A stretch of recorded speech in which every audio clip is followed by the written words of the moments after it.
Assalamu alaikum, dear students. We are learning geography of class 10th, chapter 2, that is forests and wildlife.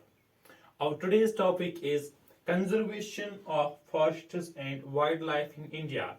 Hindustan में हम किस तरह से तहफ़्फ़ुज़ करते हैं जो हमारे पास फॉरेस्ट्स है या हमारे पास वाइल्ड लाइफ है। हमें पता है कि जो हमारे पास फॉरेस्ट हैं या वाइल्ड लाइफ है ये तेजी से खत्म हो रहे हैं। ये जो इनकी जो कमी आ रही है वो काफी रैपिडली हो रही है और इस वजह से हमें कंजर्वेशन की जरूरत पड़ जाती है। फाइन, अगर हम इस टॉपिक को समझने की कोशिश करेंगे, पहले हम समझेंगे why do we need conservation of forest and wild life. Fine, हमें इसकी जरूरत क्यों है, हमें इसकी जरूरत क्या है। फाइन, नंबर वन, जो हमारे पास अगर हम कंजर्व करेंगे हमारे पास फॉरेस्ट एंड वाइल्ड लाइफ को, इससे क्या हो जाता है, इससे हमारे पास जो इकोलॉजिकल डाइवर्सिटी है, नंबर वन, इट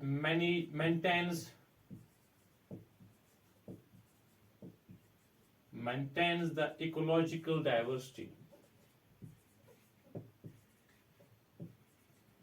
जो भी हमारे पास लाइफ सपोर्ट सिस्टम है in the form of water, in the form of air, in the form of soil, उसको कंजर्व करने से हमारी जो इकोलॉजी है, हमारी जो वाइल्ड लाइफ है, हमारी जो ह्यूमन और एनवायरमेंट इंटरेक्शन है, हमारे पास जो इंटरेक्शन होते हैं लिविंग ऑर्गेनिज्म और जो एनवायरमेंट के साथ, वो बच जाता है। फाइन, और हमारा जो लाइफ सपोर्ट सिस्टम है, life support system in the form of water, air and soil, that is preserved। Fine, that's number one। Number two जो है, that is it maintains the genetic diversity। इससे हमारे पास maintain होती है या preserve होती है, preserves the genetic diversity। जो भी हमारे पास प्लांट और एनिमल स्पीशीज है, उनकी जो डाइवर्सिटी है, उनकी जो वेराइटी है, वो इससे बच जाती है। फाइन, हमें पता है जो हमारे पास जो एग्रीकल्चर है, हम अभी भी वो यूज द ट्रेडिशनल क्रॉप, जो हमारे पास रिवायती क्रॉप्स हम इस्तेमाल करते हैं। इसलिए हमें चाहिए कि हमारे पास जो भी हमारे पास डिफरेंट वेराइटीज हैं, डिफरेंट हमारे पास जो हमारे पास जेनेटिक डाइवर्सिटी है, उसको प्रिजर्व करने की जरूरत है। Because we in our agriculture we make use of traditional crops. Number one.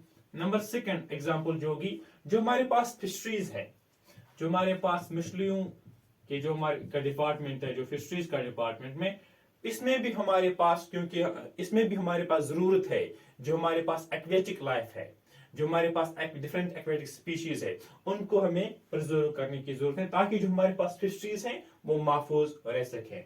जो हमारे पास एक्वेटिक लाइफ है उसको प्रिजर्व करने की जरूरत है, जिससे हमारे फिशरीज बच जाएंगे और हमारा एक डिपार्टमेंट और हमारा एक फौना बच जाएगा। फाइन, और इस तरह से हम देखते हैं कि that is the why of conservation.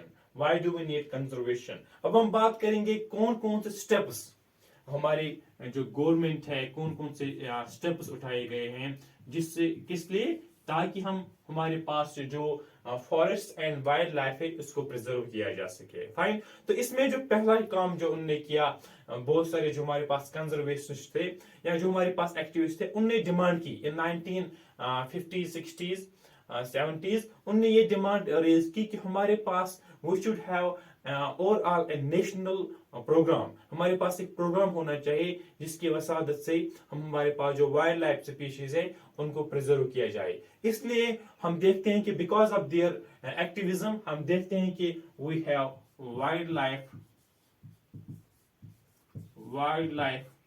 Protection act, wild life protection act 1972।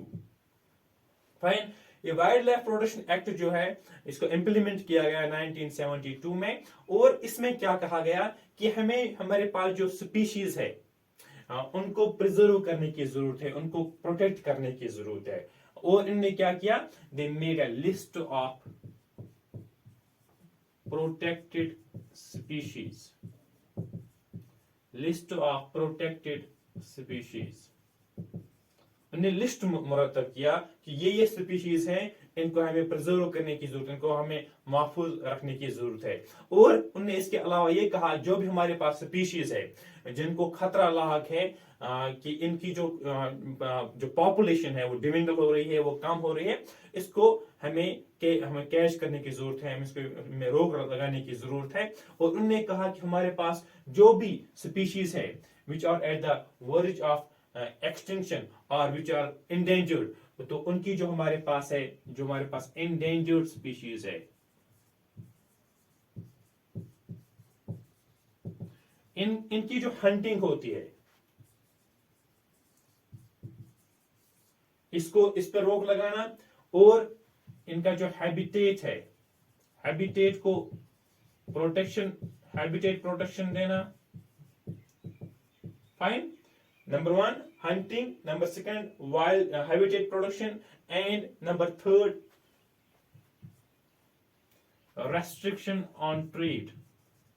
restriction on trade of wild life. जो इनकी तुजारत होती थी, जो वाइल्ड लाइफ को लेकर तुजारत होती थी, उन पर भी रोक लगाई। नंबर 1 हंटिंग पर रोक, नंबर 2 इनके हैबिटेट को प्रोटेक्ट किया गया, एंड नंबर 3 इस पर पाबंदी लगाई गई, जो इन पर इनकी तुजारत होती है इस पर पाबंदी लगाई गई। और इसके अलावा जो हमारे पास जो डिफरेंट हमारे पास सेंट्रल या स्टेट गवर्नमेंट है, जो हमारे पास सेंट्रल एंड स्टेट गवर्नमेंट्स, उनने हमारे लिए क्या यहां पर क्या बनाया, national parks and wild life centuries. They established national parks and wild life centuries. Fine. अब जो हमारे पास नेशनल पार्क है इंडिया में, तकरीबन इस वक्त हमारे पास नेशनल पार्क है 104 national parks we have as of now, और हमारे पास वो है अबाउट 560 के नजदीक हमारे पास क्या है, that is our wild life sanctuaries, about 566। Fine. ये हमारे पास क्या है, वाइल्ड लाइफ सेंचुरीज। अब इनमें क्या फर्क है, जो हमारे पास नेशनल पार्क है इसे कहा जाता है कैटेगरी सेकंड, कैटेगरी 2 इसे कहा जाता है, एंड जो हमारे पास wildlife sanctuary called category 4 protected area. जो हमारे पास प्रोटेक्टेड एरिया है इस कैटेगरी नंबर 2, इस कैटेगरी नंबर 4। और इनमें क्या होता है, जो हमारे पास नेशनल पार्क हो बड़ी होती है, और जो हमारे पास वाइल्ड लाइफ सेंचुरी है छोटी होती है। फाइन। और वाइल्ड लाइफ सेंचुरीज में जो हमारे पास ह्यूमन इंटरवेंशन है वो होता है, और इनमें जो नेशनल पार्क में इसमें कम ह्यूमन इंटरवेंशन होता है। फाइन।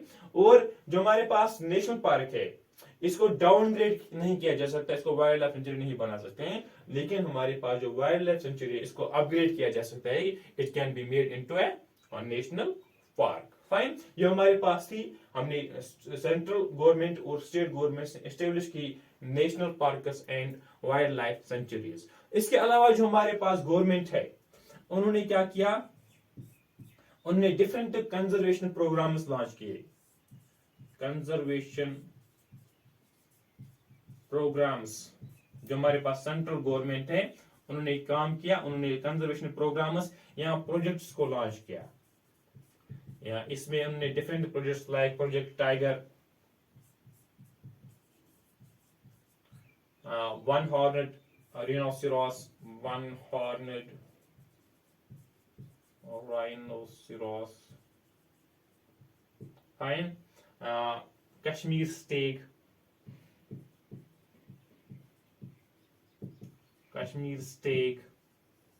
हांगुल, इसे हांगुल भी कहा जाता है, जो कि दाची गांव में है। फाइन। इसी तरह से जो हमारे पास है लाइक एशियाटिक लायन,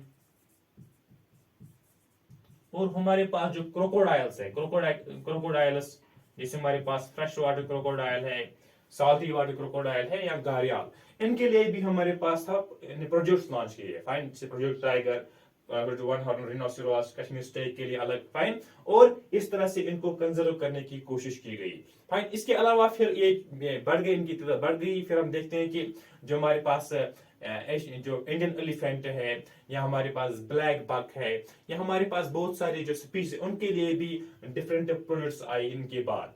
फाइन। और हम देखते हैं कि जो कंजर्वेशन की जो स्ट्रेटजी है वो अब चेंज होती है, और हम देखते हैं कि अब स्पीशीज स्पेसिफिक जो हमारे पास कंजर्वेशन प्रोग्राम से दे वर फर्स्टली स्पीशीज स्पेसिफिक, लेकिन इसके बाद जो है ये जो जो फोकस रहेगा that will be on the whole biodiversity. अब सारी बायोडाइवर्सिटी पर हमारा फोकस जाएगा, और इनमें काफी ज्यादा इंटेंसिव रिसर्च की जाएगी। Intensive research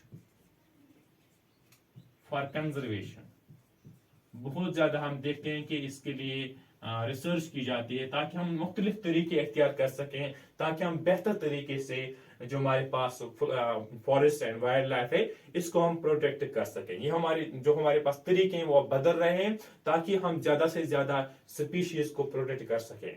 fine. इसके बाद हम देखते हैं कि जो हमारे पास 1980s या 1990s हम देखते हैं कि हमारे पास डिफरेंट नोटिफिकेशंस आते हैं।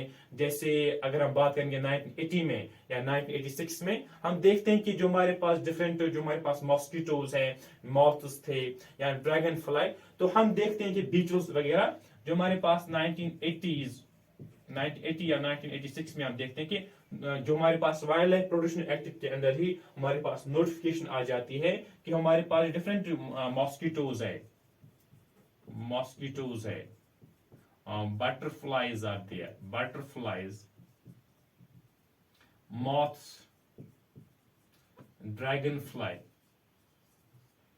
हम देखते हैं कि इनको भी कंजर्वेशन के अहाते में लाया जाता है, और इसका जो दायरा होता है, जो प्रोटेक्शन जो कंजर्वेशन का दायरा है, इस तरह से बढ़ाया जाता है। और हम देखते हैं कि 1991 में इवन कि हमारे पास जो प्लांट्स हैं उनको भी वाइल्ड लाइफ प्रोटेक्शन में लाया जाता है, इनके लिए भी प्रोटेक्शन प्रोग्राम्स लॉन्च किए जाते हैं ताकि इनको भी कंजर्व किया जा सके। And we started from 6 plants, पहले हमने इसमें 6 प्लांट्स को लाया, और इसका जो दायरा जो कहने का मकसद है, इनका जो दायरा है, जो प्रोटेक्शन का दायरा, इसको बढ़ाया जाता है ताकि हम ज्यादा से ज्यादा जो हमारे पास स्पीशीज है, जो हमारे पास वाइल्ड लाइफ है, इसको प्रोटेक्ट किया जा सके। फाइन। इस तरह से आज हमने क्या देखा, आज हमने समझा कि हमारे पास conservation of forest and wild life in India कैसे होता है, इसमें कौन कौन से हमारे पास स्ट्रेटजीज हमने अपनाई और क्यों किया, पहले हमने क्यों किया, why, and number second was steps, कौन से एकदम हमने उठाए ताकि हम वाइल्ड लाइफ को प्रोटेक्ट कर सकें। Fine. In the next video we will try to understand Project Tiger in detail. जो यहाँ पर मैंने प्रोजेक्ट की जिक्र किया, हम पढ़ेंगे प्रोजेक्ट टाइगर को डिटेल में। That's all in this video. Thank you very much.